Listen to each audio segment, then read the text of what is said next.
Alright, that Blazer, a 2000 Blazer with the bolt missing. I've got the brake pads off of it and the brake caliper pulled and wired up there.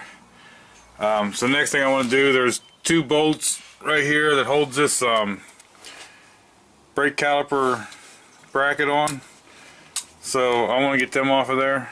Okay, now we get these two bolts out. We can simply just pull this right off of there.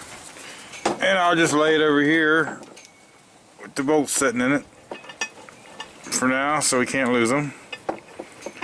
Also gives you a good opportunity, all these places here where the brake pads fit into the bracket here is a good chance to clean all them up while that's off. And then we can simply just pull a rotor off, okay? Now anytime you're doing anything with the anti-lock brakes with a sensor in it, you always want to make sure you remove the sensor, or some of them you got to unplug the wire pertaining on whichever one vehicle you have at the time, but you never want to hurt that. Okay, now we're going to get this out of here.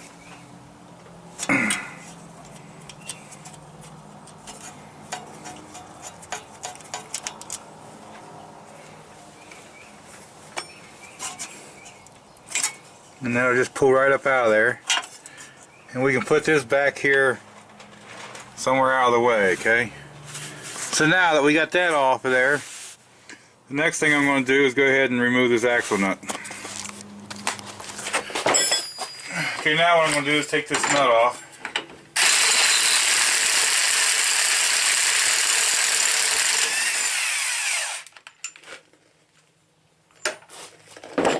And we'll also take this washer.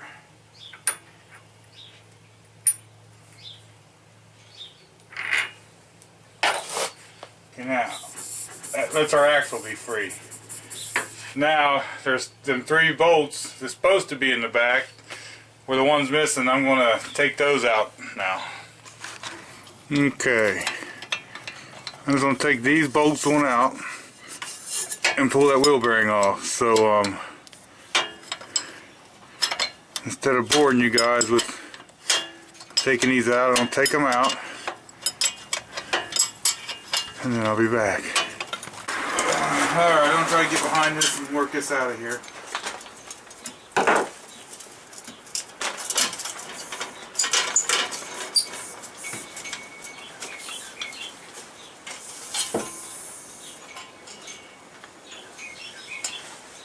Okay, here's what I wanted to do.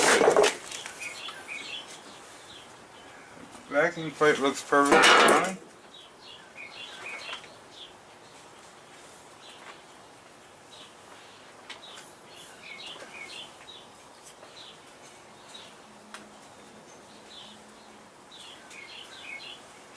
I already don't see no damage, actual damage. So it must not have been moving around too much. You can see the dirt where it's not been tight though for a good while. So what I'm going to do is take a wire brush and I'll clean all these surfaces up really good. When I get all these cleaned up, I'll be back. Alright guys, I don't know if you can see this or not. See how tore up this rubber O-ring is? So I'm going to, instead of using this O-ring, I'm going to see if I can get another one. And if I can't get another one, then we'll do something else. But I think maybe they got that O-ring pinched in that bearing. Is why it didn't go all the way in, is what maybe caused the problem to start with. Okay, I cleaned all the dirt out of this groove. I took a little scraper like this, a little pry bar, and I cleaned all that out real good. All the scaly stuff, wire brushed it. I put a little bit of brake lubricant inside here. A little bit of Never Seez on the spline so it wouldn't stick. Okay. And I put the brake lubricant. I would have put Never Seez in here, but this has this O-ring here. And I couldn't find a replacement O-ring at a parts store, so I went to a local hardware store and mashed one up. So I got the O-ring back on. I got some brake grease on it to lube it up. And if you're ever putting one of these in with the O-ring, lube that O-ring up so that when it slides in, it slides in and doesn't ball up and get caught up on the ridge. I think that might be what happened to this one to start with, why it came loose. Now you got this dust shield cover, and it's going to go on here like this so that the wires come through it. This hub, you got to line that where you took the wheel speed sensor out. So we're just going to do like this, get that started. Okay, now I've got 3 brand new bolts from GM.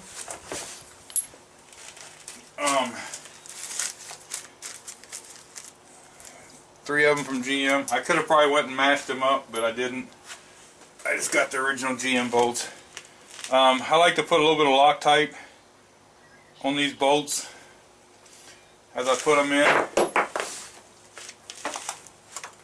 Now you might have to play with that axle shaft a little bit to get these bolts to fit in there. Oh. You know what? Get this up there. Once you get a bolt started, you're okay. Now, I've only got that bolt started. I still got a lot left in it. I like to get all 3 bolts started before I tighten any of them down. I have seen people try to tighten one down, try to get the others in, and a lot of times you'll cross thread the bolts. So my advice is to get all 3 of them in before you tighten any of them down.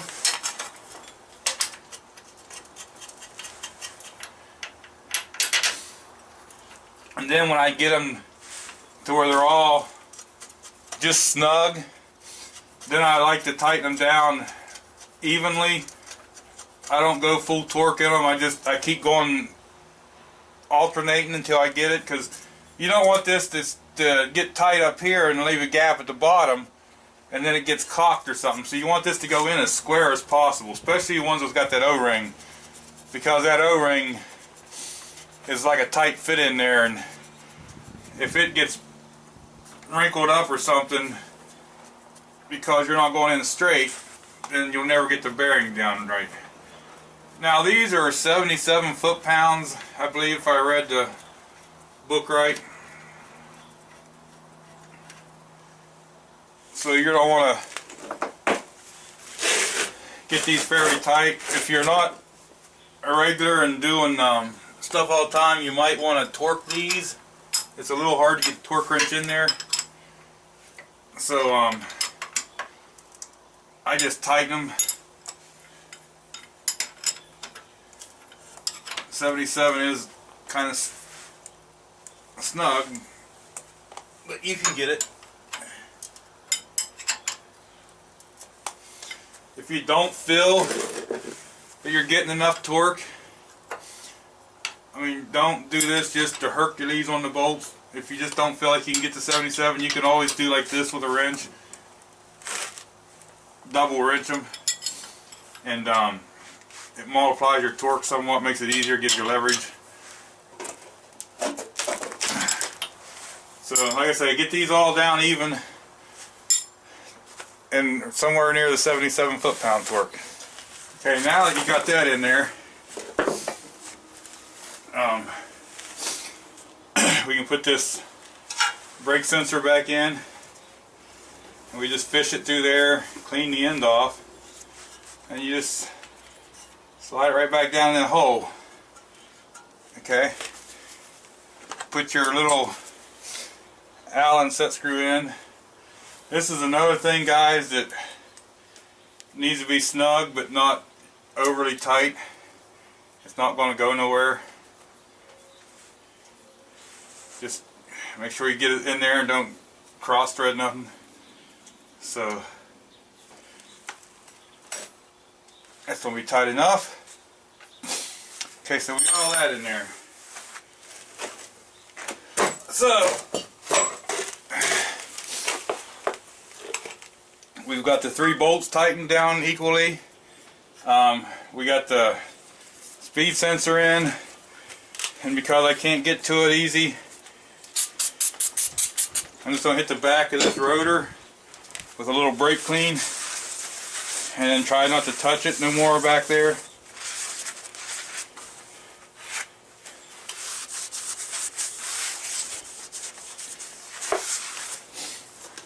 So grease and brake pads don't mix. Okay, so now we can get this rotor on.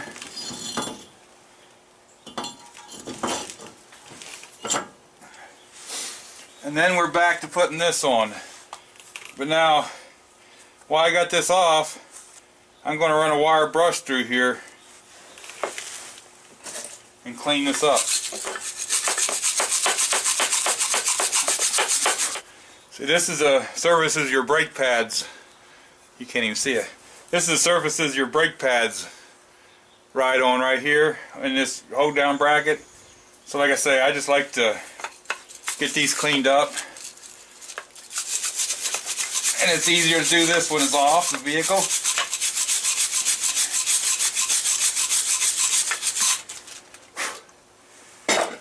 You could use some power tools if you wanted. But I'm not. I'm just going to go with what I got here. And then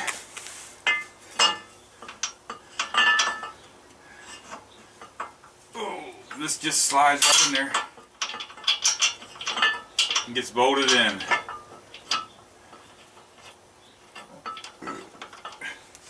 And then these are two more bolts that you want to make sure you get these tight, because you don't want the caliper bracket falling off. Some people Loctite these. I normally don't. You can if you want to.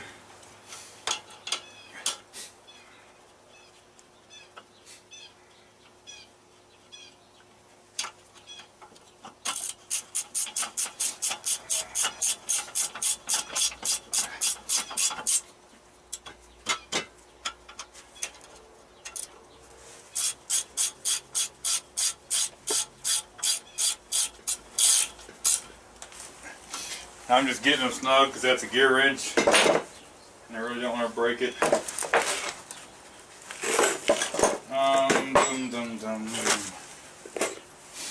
You're going to want to get these fairly tight.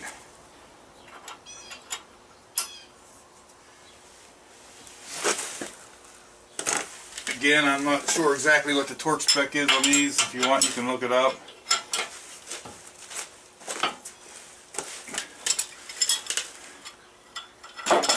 Oops. I probably might be an over tightener, but I've never had one fall off. That ain't gonna work either.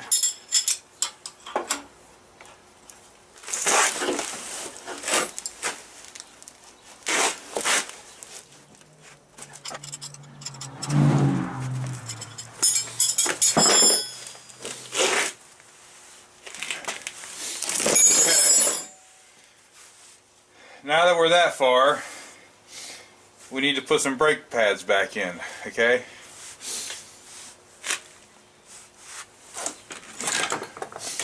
Now the pads he had in here was worn, so he got some new brake pads.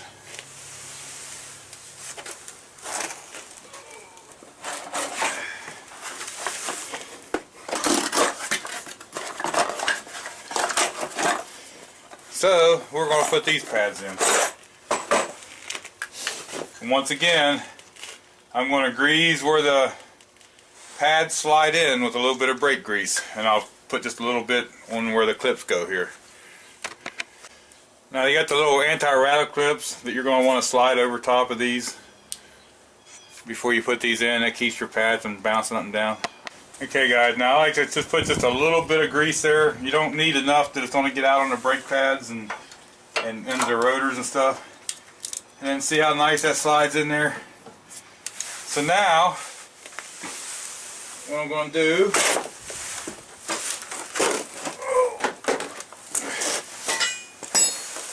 is I'm going to put my little stuff on here that no one likes.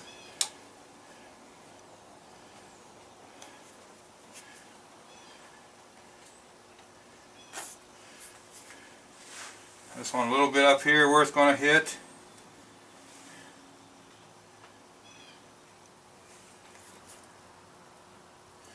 Going to hit a little bit down here at the bottom.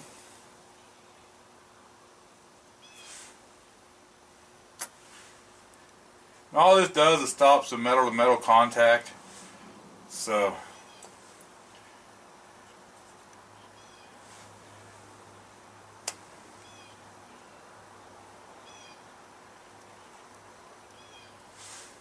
and then where the pistons will hit it in the back, I'm going to do them.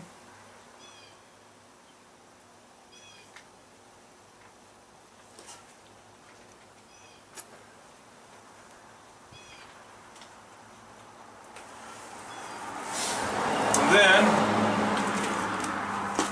we're going to let that set for 5 or 10 minutes and just get a little bit harder. That way it doesn't just go away when we put the caliper on.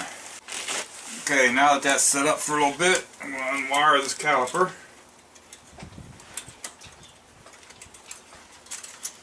The reason I wire this up is so if I'm working and something happens, I know it's not my fault the caliper dropped and messed up the hose. I've seen people put these on buckets and everything else, and I'm not a fan of that. Now them rubbers on the back of where your slides are, make sure you get them in the right place. Get your caliper on there. Then we got these caliper bolts,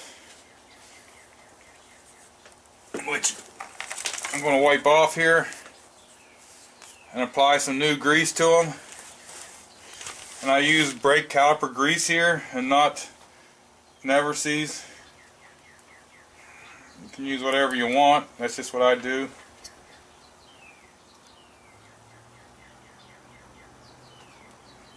And then we'll get the boat started then.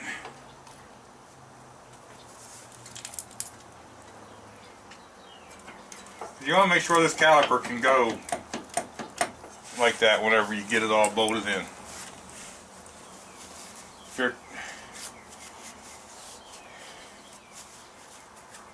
If your caliper doesn't slide right, your brakes won't work right. So, like I say, just get some grease on there.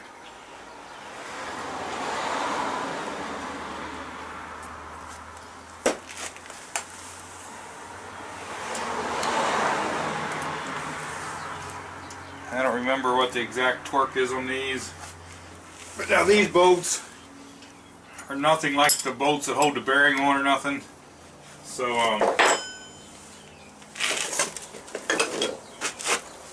they don't have to be in there quite as tight as some of the other ones. You just want to make these good and snug.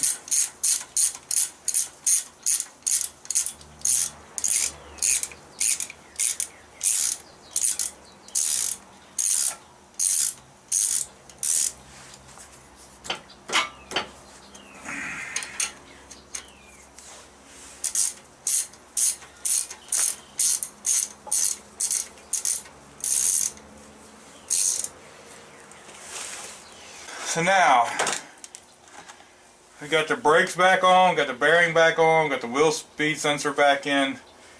We got this washer here, and we got this axle nut, okay? So what I'm going to do with this axle nut is I'm just going to put it on here, and I'm going to run it up there with the impact just until I get it snug, okay? All I'm trying to do is just barely snug this, just to get the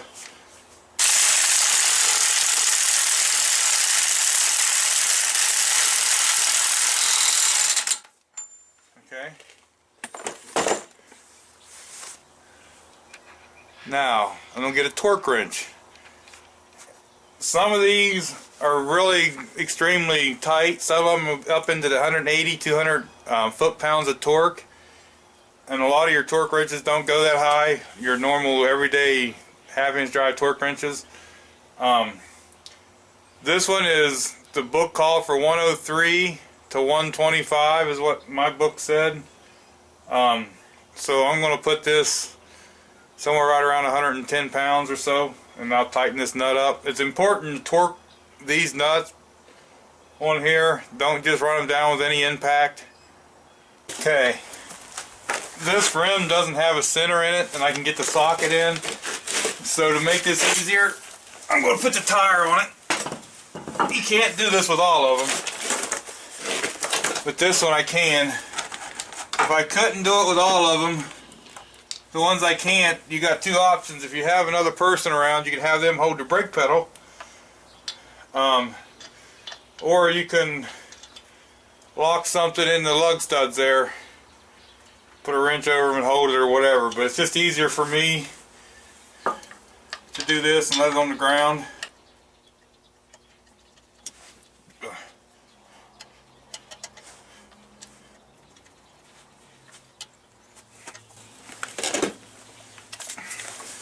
Now I'm going to run these in with an impact, which you want to do this even again.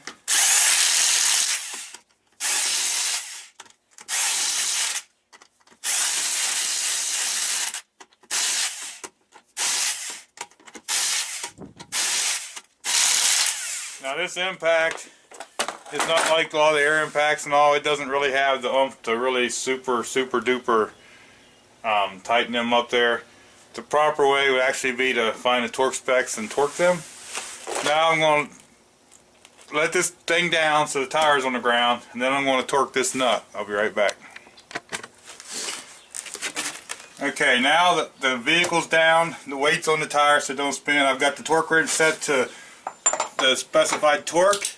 You can look these up online or in a lot of Chilton's manuals and stuff. So now we're just going to tighten this axle nut. There it went. That's all you need to do, okay? Now remember that we just had the calipers pushed back, so you're going to want to pump the brakes a few times to get your pedal back. We had the cap off. Don't forget to put the cap back on and check your fluid while you're there. So